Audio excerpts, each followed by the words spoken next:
just take a minute and talk about some of these other dementias. This is all available through the Alzheimer's Association, the web. I'll mention that vascular dementia is very common. It's an oversimplification, but think about that interruption of blood flow to the brain, the multi-infarct, strokes, things like that. This one looks a lot like Alzheimer's disease, and we kind of treat it in similar ways. Lewy body dementia is very interesting. It basically is a disease that kind of has a little bit of Parkinson's elements, a little bit of Alzheimer's, some movement disorders. A very key diagnostic difference is people with Lewy body dementia often have profound hallucinations. If you have someone who's talking to 3 little people who aren't there, that can be a sign of Lewy body. Somebody can even hear things or smell things, an olfactory hallucination or an auditory hallucination.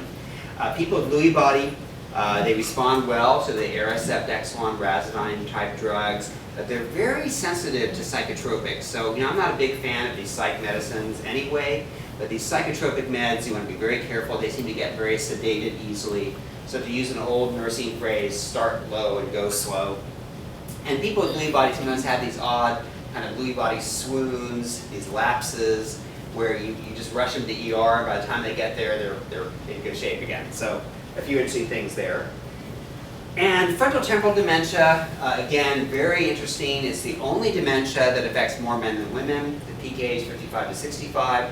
This one causes a lot of personality changes. It's very fascinating. Classically, with those frontotemporal lobes,